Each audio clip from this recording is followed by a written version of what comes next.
Save big money on everything for your projects at Menards. Update your outdoor space with our huge in-stock selection of AC2 pressure-treated lumber, decking, and fencing. Load up big savings using our drive-through lumberyard. Plus, get free estimates fast using our deck and fence design programs. Menards, America's #1 home improvement retailer for customer satisfaction, according to J.D. Power. Visit jdpower.com for details and menards.com for deals.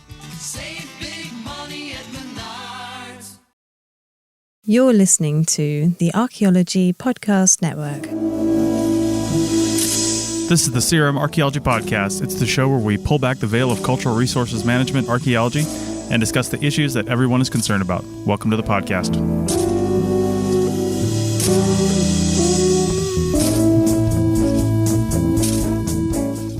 Hello and welcome to the CRMArchaeology Podcast, episode 260 for March 22nd, 2023. I'm your host, Chris Webster. On today's show, we talk about dissatisfaction in the workplace and what we can do to make it better. So go grab one of those donuts from the break room because the CRMArchaeology Podcast starts right now.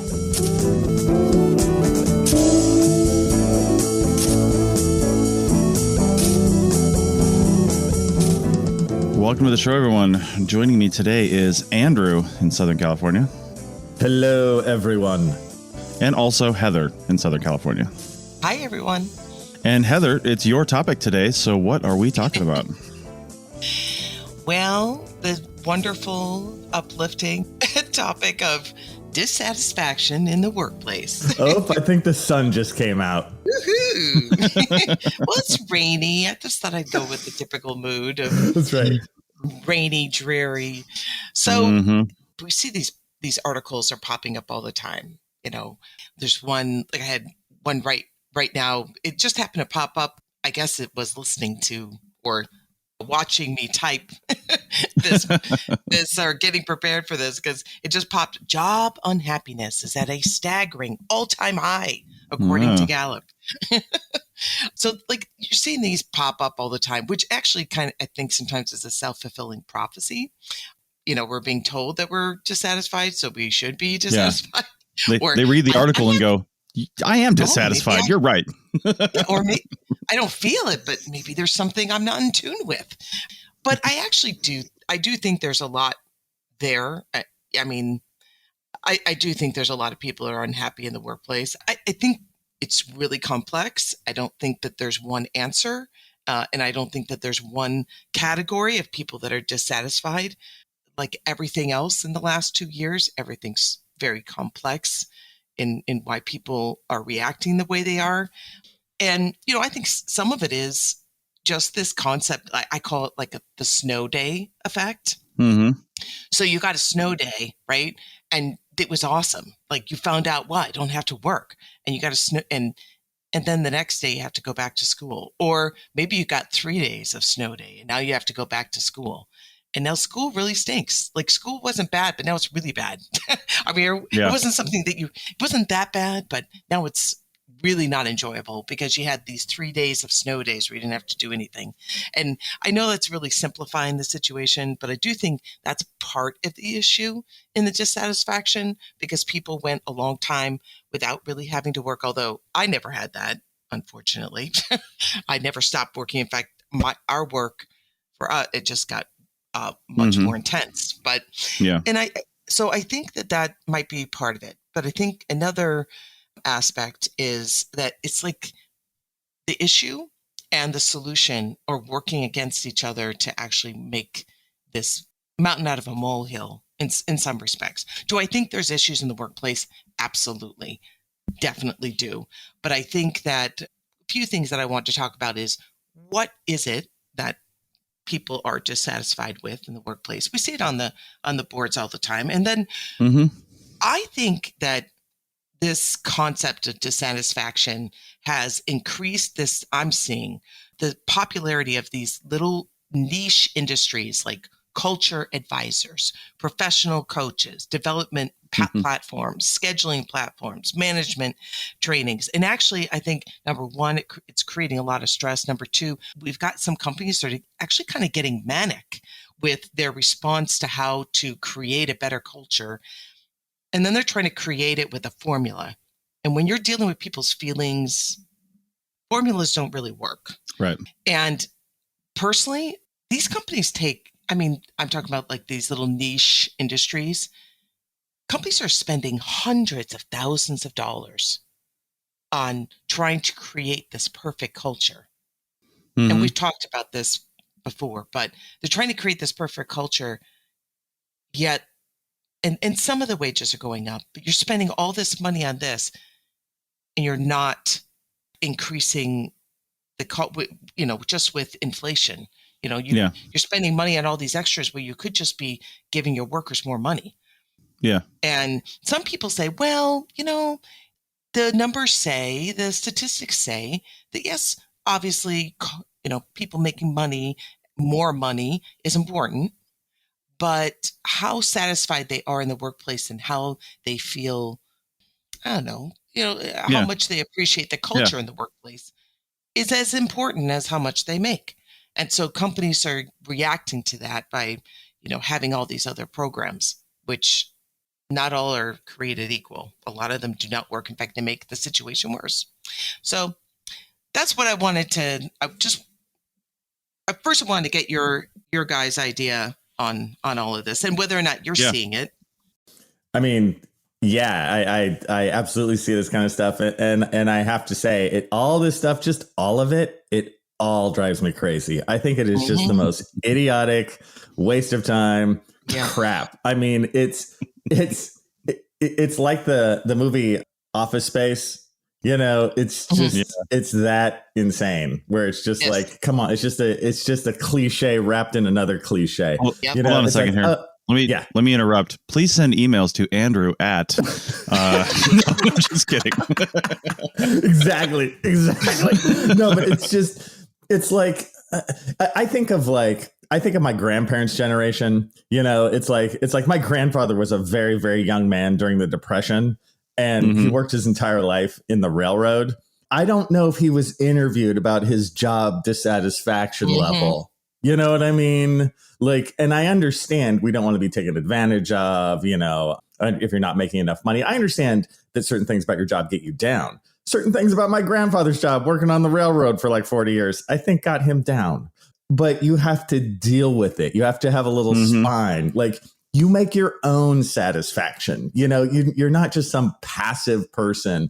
It's like my job could really suck if I made it really suck, if that makes sense. Right. If I complained about everything about my job that is a bummer. And dude, I could. I mean, there are certain things about my job. It's not a sunny, happy day every day, but I don't. And it's not that I'm just some weird, extra positive person or something. I just have perspective. And I'm like, okay, that part sucks, but I'm going to focus on this part that's better. And I'm going to be a professional. I'm going to be a grown up. I don't need a life coach, although I'm thinking of starting my own life coaching industry. Hey. And this false creation of some job culture thing. It's like, don't waste your money. Do it yourself. It's about being a human being. Okay, I got some thoughts on that, Andrew. Yeah. First off, the world is a very different place than it was 80 years ago, 50 years ago, 30 years ago, right? Things evolve and change in our... Well, it is because our thoughts... It depends. We're talking almost metaphysically here, at its base, what makes human beings. It's how we treat our workforce and how we see work in general. A lot of those ideas have just really, really evolved. And one of the things I've been taking some notes here on our little Trello card for things I want to say for this episode, just based on this topic and trying to think about reasons why some people could be dissatisfied. There's the common ones for archaeology and CRM in general, which are lack of security. I would say that's probably the biggest one. Even if you're working for a great company that seems to have a lot of work, you could be out of a job tomorrow with no notice whatsoever because something changed above your pay grade and you no longer have a job. And that is hanging over the head of literally everybody working in this industry, literally everybody, and you could argue that it's hanging over the head of every employee in every industry. I feel like some just have a little more security than others, right? And maybe some have less security. But if we're talking about this industry, of course. And everyone here has experienced that. I've experienced the guess what? Don't come in on Monday. Yeah, but that's that's very different than, you know, many years ago when you're working in a factory, you're working on the railroad, you're working on something like that. That job seemed like it would never go away, right? And people were living off these, you know, pensions from Ford and other places thinking we will never get laid off because this is the most secure industry in the world. And then guess what? You know, thousands of people get laid off several decades later. But, you know, during the golden age, it was the career to have, you know, to do those. I grew up in Seattle where if you got a job at Boeing as a 20-year-old, you were set for life. That was the thought. And it still kind of is that way. That culture just permeates throughout the whole region. And yet still Boeing routinely just lays off 10,000 people when they don't get enough orders for a jet. You know what I mean? Like that happens. My example too was almost pre-golden age. This is almost depression era where it was not, you know, like, oh, I just have my job set for life. It was like, you're the best one. If you're not, don't come back. Just because nobody was writing articles about work culture back then doesn't mean people were happy. You know what I mean? Like working on the railroad all day long in the Depression, I mean, couldn't have been super awesome. You know what I mean? Like, that's my point. My point is that, of course, it sucked. People looked at work differently. Yeah. Like now it's like people. The one thing that I like about my job is that I do have major entrepreneurial tendencies, and I'm able to exercise that, but still have a regular job. So that's nice. Not every CRM company or environmental firm is like that. So I enjoy that part of it, but I think that sometimes we put way too much focus on work to give us that satisfaction. So remember back in the day when like Google and Apple were creating and they still do this, but they were the first companies to do this, where they created this society around the work, right? So you would stay there, you would be fed, you could work out there, you'd start early in the morning and leave late at night. Yeah, it was a community. Now a lot of companies have done that, but they didn't do it in a really good way. They didn't think it out thoroughly, right? So now I don't know. I think a lot of people are in this spot now where you're working early in the morning until late at night. And that is your life. And so now this creates all these other issues. When you had back in the day, like what Andrew was talking about, although they had long work days too, but you would walk in, you do your job, and then you would be done and you'd go home. There was clear distinction between work and the rest of your life. And that's gone now because of COVID. True. And so now they have all these blurred lines. And if you had dissatisfaction in your life, in your just life outside of work, it's starting to blur into work. And if you have dissatisfaction in work, oh my goodness, does it ever permeate into your personal life? And it's very hard to separate these. And I think that's part of the issue with the dissatisfaction is because, you know, they're saying the major things with dissatisfaction is unmanageable workloads, which I definitely am a victim of, right? So the problem is that as we have people quitting, it's just putting more emphasis or more work on those that are still working. So you have like crazy workloads. You never have this thing where, wow, I had these tasks today and I got them all done. And the satisfaction of that was a job well done today. You can't do that. No matter how much you accomplish way more than you would have 2 years ago in a single day. You still can't be satisfied that you finished everything. It's because it's unending. And then, you know, so you have the burnout. Then you have managers. You have people in management positions that have no business. Now, that's always been an issue. But now when they are managing, whether they are doing it intentionally or not, whether they're managing not only your work environment, but your home and personal environment, because it's all bleeding together. That makes a bad manager even worse. Especially when they're trying to cover their butt all the time. Right. And we have to acknowledge too that we're talking about 2, maybe 3 very different levels of employment. If we're talking about CRM, right? Like you do a lot of office work, you do a lot of project management, you do a lot of report writing. And I totally understand the whole, not being able to finish your task list thing, because you can put one report to bed and you've got, okay, great. This one's done. I've sent it off. Comments are finished. We're just going to, archive that folder and it's, put it on the shared drive and it's done. Right. But you've got 6 other concurrent reports or 10 or 20 other concurrent reports that you're still working on. And the task list just never ends. And that moment of satisfaction gets shorter and shorter and shorter. Yep. Yeah. Yes. And because you've just got a mountain of stuff sitting right next to it that just has to be done. And, and with field techs, it's of course very different a lot of times, right? Because they don't have these current things. They're working on a project and they're out there, but they also have, I think their dissatisfaction likely comes from, again, the lack of security, but not only the lack of security momentarily in the job that they're in, but their entire career. Because what does it look like? Yeah, everybody talks about, you need to save and prepare for retirement. How does a field tech retire, right? They have to end up as a PI or owning a company or something like that. And even then, retirement is on shaky ground, right? Like retirement is not a thing that people in their 20s right now are going to have in the traditional sense, unless they're making investments, and they're being told that, but they don't have the money to make investments, right? They're not being paid enough, or they're not managing enough because they weren't taught how to do that.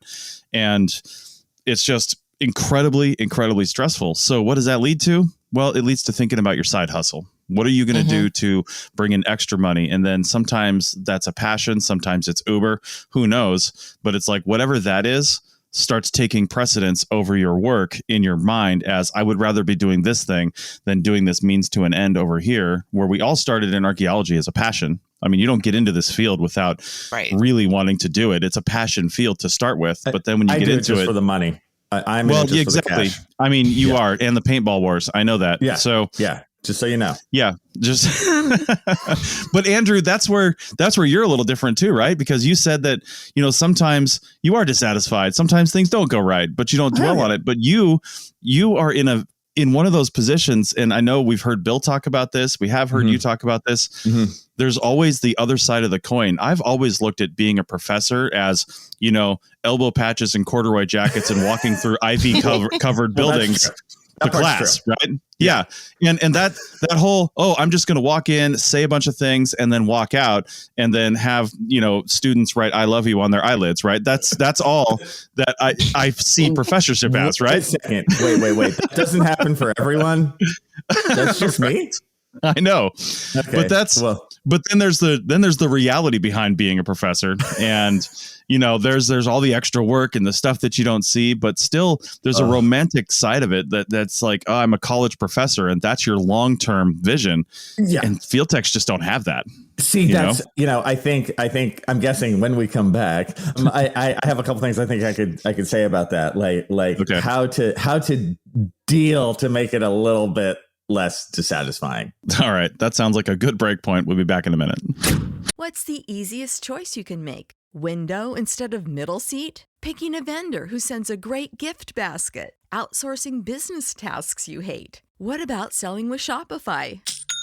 Whether you're selling a little or a lot, Shopify helps you do your thing, however you cha-ching. Shopify is the global commerce platform that helps you sell at every stage of your business. From the launch your online shop stage to the first real-life store stage, all the way to the did we just hit 1 million orders stage. Shopify's there to help you grow. Whether you're selling scented soap or offering outdoor outfits, Shopify helps you sell. Wherever and whatever you're selling, Shopify's got you covered. Sign up for a $1 per month trial period at shopify.com/try. Go to shopify.com/try now to grow your business, no matter what stage you're in. Shopify.com/try. When you need mealtime inspiration, it's worth shopping Baker's, where you'll find over 30,000 mouth-watering choices that excite your inner foodie. And no matter what tasty choice you make, you'll enjoy our everyday low prices, plus extra ways to save, like digital coupons worth over $600 each week. You can also save up to $1 off per gallon at the pump with fuel points. More savings and more inspiring flavors make shopping Baker's worth it every time. Baker's, fresh for everyone. Fuel restrictions apply. Welcome back to the CRMArch podcast, episode 260. Hope you're not dissatisfied with us yet. We're talking about dissatisfaction in the workplace and what causes it and how we get rid of it. But Andrew, you had some comments what I was saying on the end of segment 1. Yeah, it's good I'm here to bring everybody back up with my life coaching skills. So in terms, this is just what I've seen over the years in CRM in terms of kind of the job dissatisfaction thing, because we know it's a real thing. And we see so many people get kind of like bitter. But for younger people out there, I think there's a couple ways to deal with this, just to know the score. I think so many of us, we want to invest in our job and define ourselves as our job. We're talking about the college professor thing, and how it has that kind of romance to it. And being a CRM archaeologist has its own romance too, actually. It sounds very cool. Like if you're talking to other people, what do you do? I'm an archaeologist. Wow. That's that really awesome. Yeah. But I think the hard part for a lot of people getting into CRM is they're in academia and then they kind of go into the CRM world and they don't have that business sense to treat it like just as a business, if that makes sense. And I know it's hard, especially when you're young. It's hard, but you got to be like, you got to get a lay of the land. Like, okay, what are the 7 CRM firms that are working locally?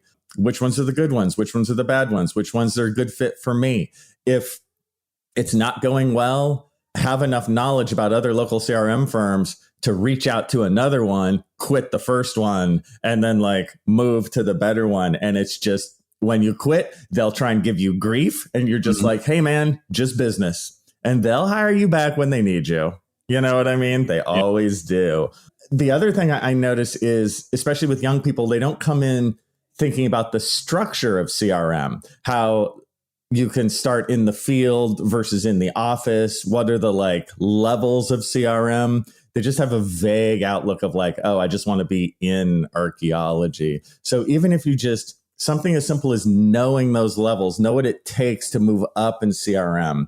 Is that something you want? Being honest with yourself, that kind of stuff. I know it sounds like it's cliche ridden, but like I see so many people not knowing the structure of CRM as a business and dealing with it as a business. Because I think if you can, you will be less dissatisfied because you are dealing with it in reality and not with a dream where you're the dream that's not even based in how it really works. Yeah. And then my last bit in terms of retirement and stuff, you can do it even if you have very little money. Like we had a podcast on that fairly recently, right? How to invest, which you really can with very little money. Anyway, Heather, what's up?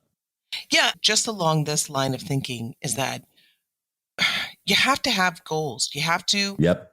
Yeah, you can't just.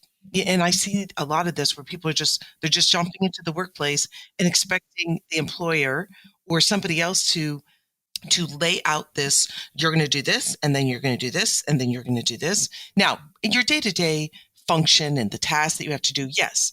But when it comes to your career, that is up to you to do. And you can't just be a bystander in your own career. So true. Part of the dissatisfaction is that people don't have this mark that they're working towards. I think that even goes into when it comes to money. Like if you don't know, really haven't done your homework and you don't know really what is a fair market value for you with your skill set at this time in your career, you're going to be dissatisfied with any money that you make. Yeah. Really. So you have to have a good sense of what is reasonable for where you live. And like, I see this a lot posted. Well, they're making $17 an hour in, I don't know, Missouri. I'm just picking a state. Yeah. And they're making, $25, $30 an hour in California.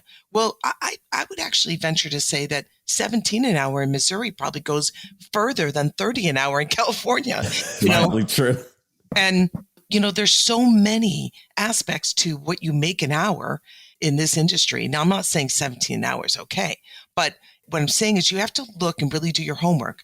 What does it take? What kind of life do I want? Number one, what do I want right now? And you have to be reasonable.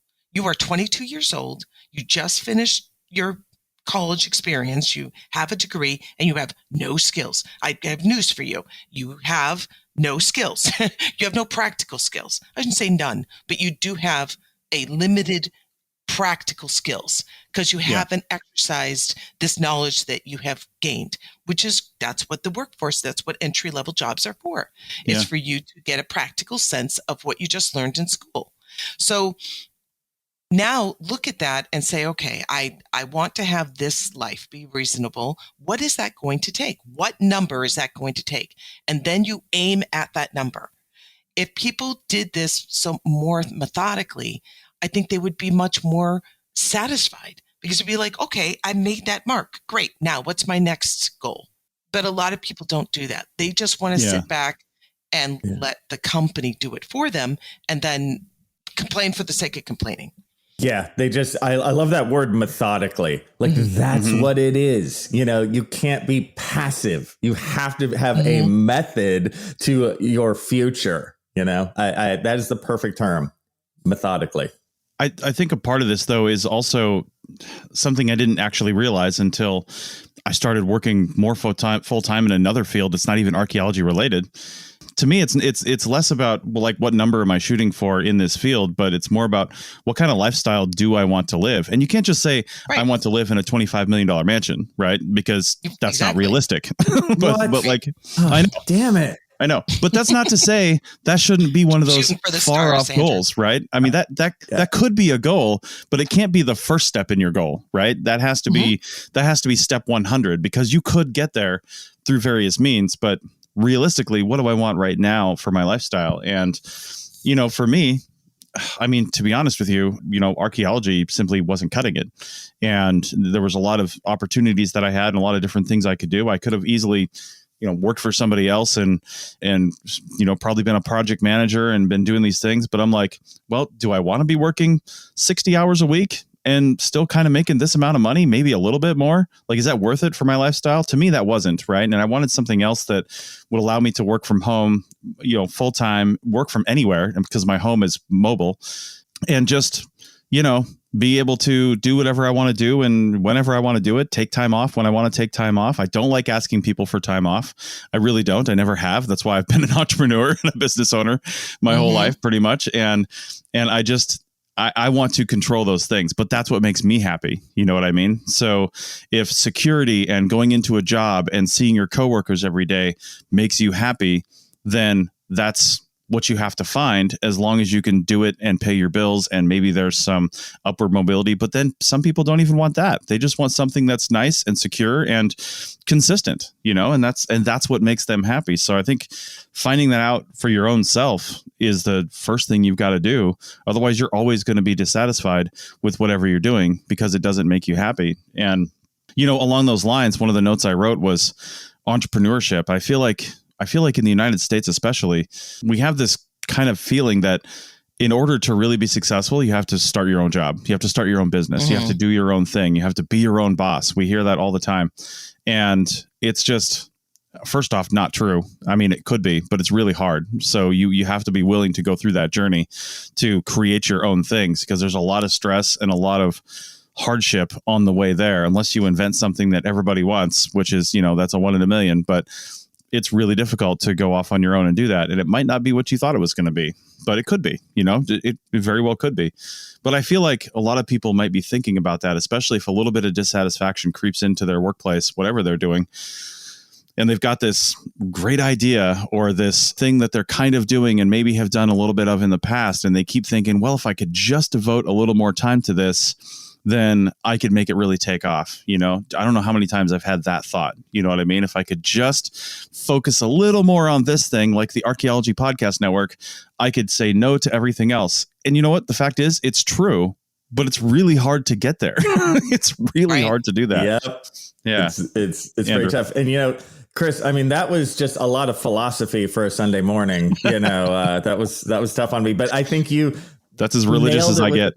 Yeah, I think you nailed it with that, though, because just with your experiences and what you said, you talked about steps. That just goes along with the methodically thing we said before. Yeah. You know, it's like you sat there, you're like, you know what? In order to be happy, I thought deeply about this. I thought about what steps it would take. You know, I mean, I remember I've probably told this story here at some point.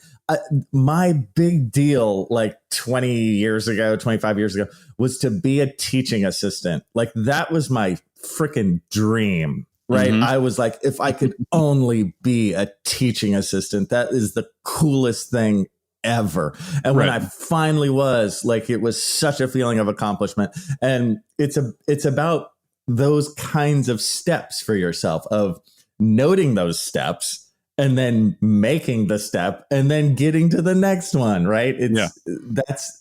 It's funny. It's so simple but tough at the same time, but that's what matters. That deep dive. What do I truly want? Again, insert every cliche, but that's what matters. Like, make the list today for yourself. What do you want out of life? You know? And I think you can check off some of those boxes by working for a CRM company and being in this job, right? Because if you're looking at, maybe even some small investments like we've talked about, like drop $10 into Stash every week or something like that, or whatever investment thing you want. It's low risk. I mean, depending on what you're investing in, but it's low. But if you're only dropping $10 a week and then you lose all that, that's okay. That could happen, right? But it still gives you that little half step of accomplishment. Like I'm providing for my future. And the younger you are, the less you can put in, right? Because you've got a lot more time to think about it. If you're starting kind of like I did in my 40s, then you've got less time. It's just biology. And that's more stressful for me, right? So if I'd started doing this in my 20s, it would be, I would feel a lot less stress about it if I had done it right. But the point is, you can use your current job and see your current job as a good thing and as a step towards the goals that you want to have. And, everybody knows whatever job you're in right now, you're probably not going to retire from your whatever career you're in that job. That's just not the culture we live in anymore. Work is not 20 to 30 years in one spot and then I retire. It's just not. More than likely, like Heather, you work for a great company, but that company, statistically, in the next 10 years is probably going to be purchased by another company. And will that company, still have the same culture? Will everything you have right now that you like about your job still exist when that other company buys it? It's almost inevitable that it's going to get bought. Our company has changed. It's changed since, we were, it was a small company. It had an ethos that was created by its founder and the people that he had hired early on, which made this company great. Things changed though. We are now an ESOP and, there's definitely a shift, and a lot of companies are going through this shift and it's not always positive, I think we maybe take it on the other, for the next segment, but I think I really would like to focus on, we're talking about being intentional and we're talking about like really putting a goal in front of us, but I would also like to, talk about these extras that companies are starting, the culture and trying to create a culture that's positive and really, is it positive? Is it effective? And is it necessary? Because now we're opening up when you start creating a culture like that, you're putting a lot on your personal satisfaction in the workplace. And I'd like to talk a little bit more about that.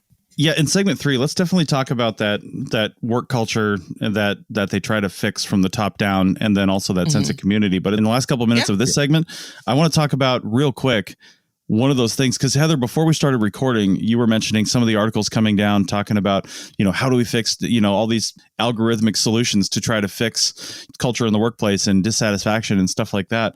And sometimes it's, we need more, celebrations and company gatherings and things like that. But, a lot of times companies have to really take a hard look within and look at the people that are managing the people that are dissatisfied.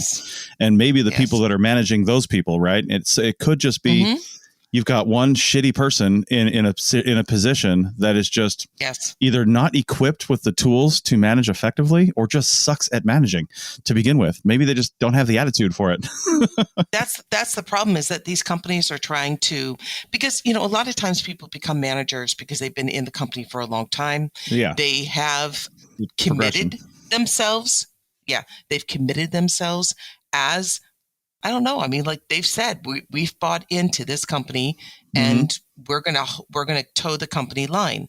And so the company, from another perspective, looks and says, okay, this is a good manager or good material for management. And they hold on. I mean, you see it a lot where you have a toxic manager who is chasing people away and a company keeps them in their spot. Why is that? It is really mind-boggling to me and to others, which then just perpetuates additional departures, good people that you're losing because of one person. And not that you need to get rid of that one person. Maybe that person needs to be shifted to another role. They're just not good in this role. And, I think part of it is that it used to be managers were delegators. Not that that's the right way to go. I don't think it was ever the right way to go. To me, managers are coaches. Managers are people that, help people grow as a professional. And then because of that, the work product is better and in kind of a simplified way. But then when you have somebody who's just not aimed toward that, either they're just a selfish person and they just want to be a manager because they want that title. That happens a lot, right? Yeah. Then what a company does is they say, okay, well, we're going to make this person a good manager. If their personality and if their intentions as a manager aren't pure, I don't care what kind of programs you put them through. It's not going to happen. You could have, like I've seen it, where you have a manager who has been taught to care. You should care about the people that you're managing. And so it's so disingenuous because you're sitting here as the employee and this person is telling you that they really care about you. Right. Yet when you're talking, they're taking all these notes down about, and you're sitting there going, okay, you're asking me to open up to you because you say you care about me, but what are you going to use against me later on down the road? Yeah. And it's like, you cannot create a good manager. You could take a raw skill set and teach them how to become a better manager. But if somebody's not a good manager or their motivations are not pure or correct, you'll never change that. Yeah, that is the longest road. I think, Heather, you put like the nail in the coffin in terms of this stuff. I was just thinking about it. And I think a terrible manager is the number one reason I left every job I ever had in CRM. Like it was that's it. Like even in academia on archaeology projects and stuff, that it's almost, I think it might be the only reason. And I left plenty of things. It was that every time. It was the horrible managers. That's it. All right. Well, on that cheerful note, let's take our final break and come back on the other side and see if we can fix this. Back in a minute. Welcome back to the CRM Archaeology Podcast, episode 260, talking about dissatisfaction in the workplace. And as we said in the last segment, in this one, we're going to talk about that culture that the workplace tries to create, I guess, is it, for lack of a better way to say it, usually comes from the top down or from HR or from somebody, depending on how big your company is. It comes from somebody who probably read a study or paper, or if it's HR, they have their own certifications and like HR conferences and how to make the workplace better and stuff like that. And I got to say, that doesn't work on me, right? Like I work for a company that does those kinds of things, not because there's people that are dissatisfied. I'm sure there are in any company of any size. There's several thousand employees in the company that I work for. And, some people are going to be unhappy, and there's, the HR is always trying to figure out, well, why and how do we fix it? How do we make it so you want to stay here and you want to do things? And in the era of post-COVIDness, that's even more difficult because most of this company now works remote full time. They committed to that. They got rid of office buildings. They got rid of places where people were going, acknowledging that people wanted to work from home, and trying to create a culture and a community of people that work remotely is incredibly difficult.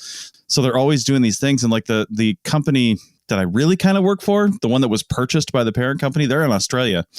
And a lot of them also work remotely, right? Most of them actually work remotely. And not only are they spread out across Australia and New Zealand, but they worked remotely to begin with. They do have offices in the big cities, Auckland, Sydney, Perth, Melbourne.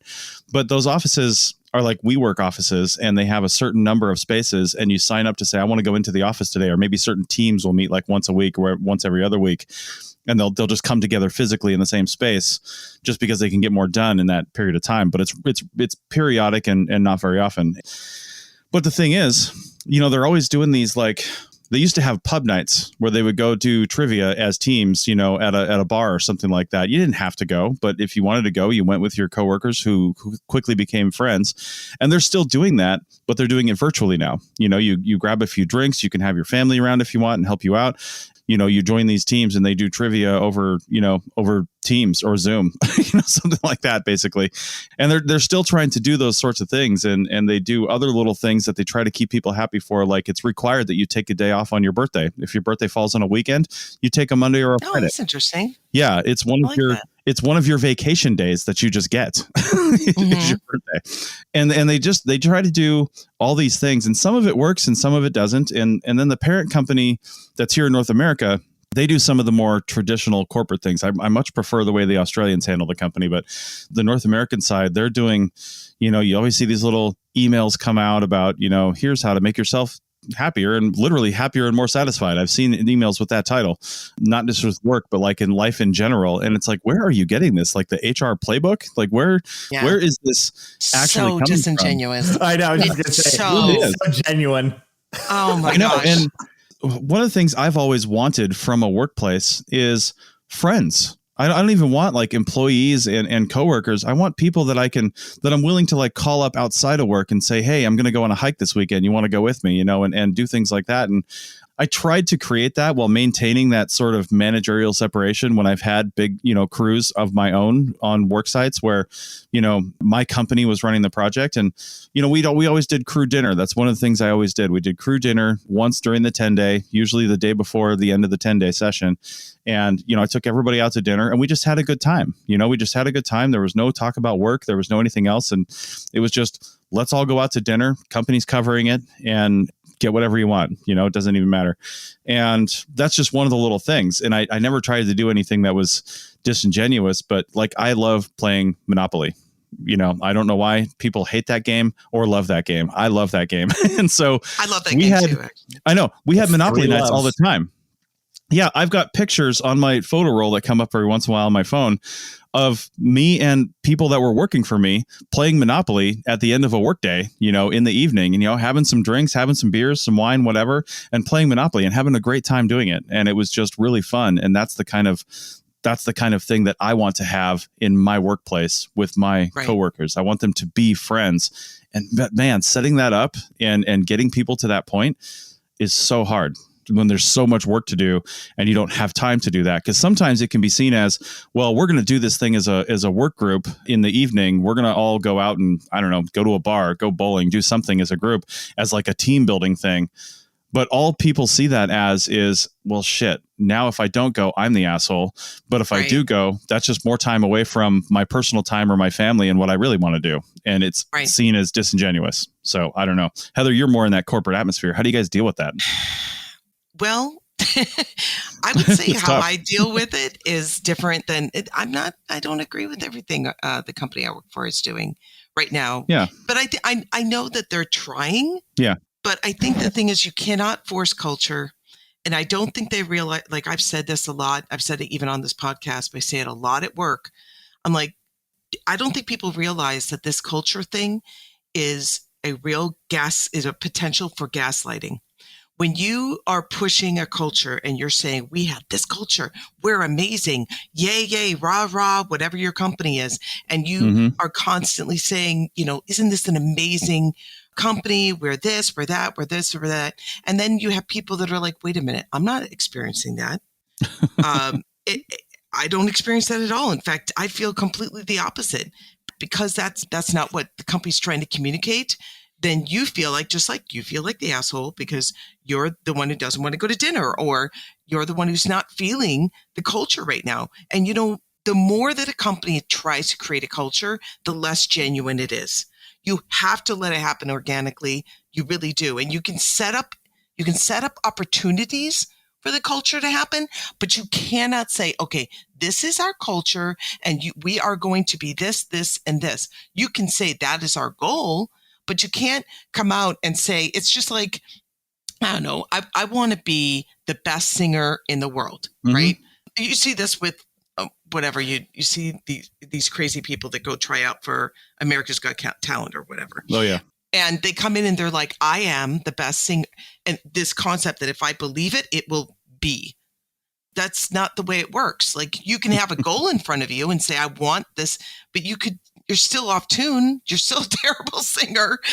And I guess, I mean, I'm getting a little off track, but I think that it is a dangerous thing when a company says that this is our culture without saying we are working towards this culture. And I mean, these types of things have always been this way. I mean, think about it. Bowling leagues, right? I mean, companies back in the 40s. And I mean, there's always been opportunities for people to do things with each other that they work with outside of work. But, you know, the one thing I was just talking to somebody at work on Friday about it is that, you know, you have all these opportunities. They put Wellness Wednesday. They have all these, you know, you can meditate for 15 minutes. You can do this. You can do that. You can have a barbecue. They have these different, you know, programs where they have an hour here and an hour there. And what they don't realize is that from a employee's perspective, they're believing, oh, I should do this. This is what the company is pushing. And when your company is focusing solely on culture, like, there's got to be balance. If you're not balancing that out with just hardcore, what do we do to do well at our product, to put out a product that's good, that we're training our employees to produce well what we are being paid to do. Mm-hmm. And you put so much focus on culture, there's an imbalance there. And now you have, like, sometimes I've seen it where people are like, okay, I accept that invitation and that invitation. And before you know it, they're doing 20 hours a week of culture stuff and on 20 hours a week on their workload. You know, it's just, when they start bombarding employees don't know how to react to it. And then there's no guidance, right? Because if you say, well, wait a minute, you're only allowed this many hours per week. Oh, well, we don't want to do that. We don't want to put a limit. We want people to do what they feel they need to do. Yeah, but that's not what, you know, it's like two different messages that the company does not realize how the employees are taking their message. And now you have a company that's focused on their culture instead of their product. And when it comes to a company, that's number one, your product. Your product should be number one. And honestly, I think every worker who's a good worker, which I think most people are, just want to go to work and produce the product, whatever it is they're getting paid for. That's what they want to do. Now, if there's little extras, great. But a company should not be focused on those extras primarily. It should be focused on the product with these others as supplemental. Right. And I would just say that the whole, like, we're so great, we have a great culture, it's just a false framework to begin with, you know? And it's like every company now has to have their false framework, and they're all scrambling to put their false framework on. And you can see it on, like, their website, you know, we're the happy fun company. Right. And as you're saying, it's total gaslighting, because as you experience it, you're like, wait, this isn't happy or fun. You're not a happy, fun company, right? It's just the entire framework is false to begin with. And so you're just sort of stuck with another waste of time, where I think it's right, Heather, underneath it all, it's like, you want to do a good product. You want to be proud of the product you make. And then, like Chris was saying, and then you can have outlets to make friends naturally in good time using good managers. That would be great. Okay, so what are we leading down to here, right? Like, what are we coming to through this whole conclusion? Is there anything that companies can do to really do this in a genuine way? Or I think from my standpoint, there's little a company can do from a top-down perspective to generate this community. I think there's some things you can do to kind of foster that, but you can't force it, right? You have to hire people that get along. I think you have to recognize that some people that don't get along with anybody, even if they're the best archaeologist or the best employee or the best GIS person ever, the point is not that. right? The point is to have people who want to be there and to get the work done, because the work is important. It's not just a corporate bottom line. The work we do is really important.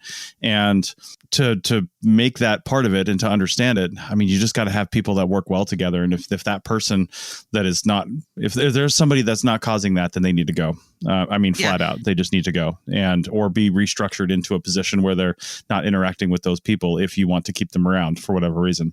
Yeah, so, I totally think it's the managerial level. It's not the company website. It's the manager. It's like the crew chief out, in the field, and how they, by sort of the seat of the pants, are able to kind of bring people together in that sort of more organic way. They can think about it consciously, and really have plans to do that. But it's very tough. Ooh, it's tough. Mm-hmm. Right. So wrapping this up, it seems like we need a top-down approach for some things, but we also need a friendly atmosphere for people to work in, right? And for people to actually become friends. And that's a difficult thing to craft. You need the right people, and you need to be paying attention to that. And that's one thing I don't think some companies do, is they don't really pay attention to the levels below them, whatever that is, and whether or not they're actually getting along, right, and doing things and becoming friends and doing those sorts of things. I just don't know that they're doing that. But I think a couple of things that companies can do to be more thoughtful of your time and your efforts is to do things like, Heather, you mentioned way back in, I think, segment 1, maybe, about like Apple and Google creating like a gym and a workout facility, and encouraging people to do that while they're in the office and go take a break and do an hour-long workout or something. You might have to work a little longer, but you can get this in on work time. And then, the cereal bar is famous at Google, I think, where they've just got this wall of cereal types where you can just go and have stuff, and have the company not nickel and dime people on that. Keep a refrigerator stocked with drinks and things like that. It's little things like that. Ooh, that's huge. It's huge, right? It's very huge when you don't have to think. I would take that over 20 meetings about how we need to have a better culture. I'd take a stocked snack bar. Yeah. Or a beer fridge for the end of the day. Totally. You know what I'm talking about? Right. I mean, it just have those kinds of things. Mm-hmm. How many people, when they work for us for the first time, and I'll say it's something that I do. I know a lot. There are other people in our company that don't do this, but I'll bring snacks and fruit and drinks and that sort of thing, and it goes a long way, because you know what that shows? I care. It took me time to go to the grocery store and to get something. Right. While I was walking through the grocery store, I was thinking about the people that I'm going to be working with. And I was caring for them. And whether they think about it that in depth or not, that indirectly comes across as I care. Yeah. And absolutely. I think I struggle with it a little bit, but what I think the answer to all this is, with no disrespect, to really just say, okay, HR, I'm you're a non-entity to me now. It should be the managers down.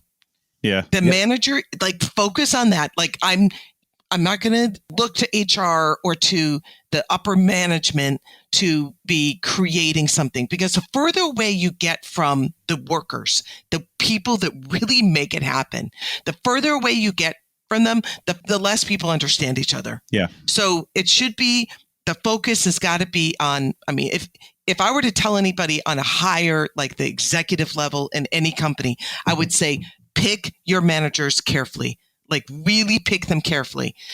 That is your key. Your managers are your key, not upper management, not the executives. They're not the key. The key is the people the workers that are creating your product, whatever that product is, who they deal with on a day-to-day basis. That will be the key to how, if somebody is satisfied working for you. And then the managers need to focus on being genuine, really looking at what is it that the people that are working, that I'm coaching or I'm leading. That's the thing, is there's a lot of people who don't have leadership skills. Right. But the people that I'm leading, what do they need from me? Yeah. And, I feel like if you want to buy some satisfaction at the manager level, bring donuts to the site at the beginning of the day. Dude, you will buy their love. And, if if a company wants to support that, they could give all the managers a little tiny like happiness fund and be like, hey man, here's like $200. So the manager doesn't always have to buy the donuts, like a little sprinkling of couch change, for that kind of thing. That will go miles further than like the next meeting on how we need to be friends with each other. Yeah. I mean, just a couple things here. First off, if a company can't afford those little niceties, that little $200 happiness fund, I like calling it that, the stocked fridge. If you can't afford those things as a company, then I don't really want to work for you because you've got bigger financial problems. You know what I mean? Yes. If the bottom line is going to suffer because of that. Oh God, that's true. In my experience, that stuff can be so inexpensive. You're right. Yeah. Like if they can't cover that, that's on them. It's all can be written off. I mean, that's really stupid. If it's not even about affording it anymore, that's stuff that can be written off. It's just people that are not savvy in the business world. That's all. Exactly. And you're not buying sodas and beers and donuts. You're buying culture.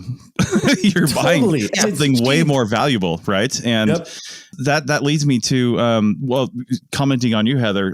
Manager is a term that encompasses a lot of people in positions in CRM, and I want to make sure that we're also talking about crew chiefs, because I've worked especially before I started my own company, I worked for a lot of companies where I never met the project manager. We never even had like a field director. Sometimes it was just crew chiefs. Like you get on site as a shovel bum and you're working for a crew chief, and that crew chief is a dick. And you think, I'm never going to work for this company again because the crew chief is a dick. Right. Well, that's why I'm saying the people that have the daily interaction. Yes. So whoever that manager is, the people that have the daily interaction with those that are creating the product, that's who that should be focused on. And a good manager, let's say not a project manager. Project managers, like you said, they're totally different. They manage the project. They don't manage people. There's very different. What I'm talking about is people managers, and I should have been more specific. People managers are where the company needs to focus on, that they are selecting the proper people managers. It's not about delegating. That's a project manager who delegates. People managers are so important to the satisfaction of an employee. Well, I'll end with just a couple of things that I didn't make up on my own. I learned from good crew chiefs and good project managers or field directors that were out in the field, and I perpetuated this in my own company. One of them is similar to what Andrew said with bringing donuts. At the end of a really long, hot day, you know what you should have in your hotel room? You should always have a box of like popsicles or ice cream bars, or stop at the gas station on the way home and pick them up if you don't have them, right? You should always have those. We used to do that in Belize. And that was huge. It's such a game changer to just sit there and have that cold popsicle. Or you know what? And depending on your culture, maybe you've got a cooler full of beer too, but you got to be careful with that because not everybody drinks beer and has those drinks. So it's nicer. Both. It's more inclusive. Yeah, you can have both, but it's more inclusive to have like, something like that. And then the other one, again, it comes down to these little things that make people appreciate you. Do you know how many people I've worked for that will take the company supplied water jugs and just fill it up from the in the bathtub in their hotel room? And I call it tub water, and it's gross. And you have this water from all these places. And I always, at the end of every workday, I always went to the grocery store or wherever you could go to one of those water machines, and I filled up the water, and I would buy ice from the grocery store, and I'd fill up the water with good water. Right. And I made sure people know that I wasn't filling it up with the hose sitting outside, haphazardly coiled up, the kind of black hose that you're not, it used to be green and you're not sure why it's black, but it's, it's got this look to it. Yeah. Why is that? and you're filling up the water from that, who knows what crawled up that hose overnight or how long it's been since it was used. But I've seen people fill up the water container with those things. And I'm just like, I'm bringing my own water. Screw you. That's gross. Yeah. And, but they're obligated to bring water because that's a safety thing. And they just phone it in and do it the easy, cheap way. And people notice that kind of stuff. So anyway, we are way over on this podcast. So we're going to end it here. There's lots of stuff we could say. Maybe email in or comment wherever you see this show with the good things you like that your company does, whether it's a crew chief, a project manager, or the company as a whole, that you think really helps build that community and makes you want to stay there. And, I'm not saying email in with the stuff you don't like, because I just don't, that'll be a whole career for me just reading those emails. But go ahead if you want. But, we want to hear the good stuff people are doing. So maybe we can bring that up on another show. I totally want to hear that. I hope they do write in. Yeah, for sure. For sure. All right. Well, with that, we'll see you guys next week. That's it for another episode of the CRM Archaeology Podcast. Links to some of the items mentioned on the show are in the show notes for this podcast, which can be found at www.archpodnet.com/CRMArchPodcast. Please comment and share anywhere you see the show. If you'd like us to answer a question on a future episode, email us. Use the contact form on the website, or just email chris@archaeologypodcastnetwork.com. Support the show and the network at archpodnet.com/members. Get some swag and extra content while you're there. Send us show suggestions and interview suggestions. We want this to be a resource for field technicians everywhere, and we want to know what you want to know about. Thanks to everyone for joining me this week. Thanks also to the listeners for tuning in, and we'll see you in the field. Goodbye. Bye, everybody. See you guys next time.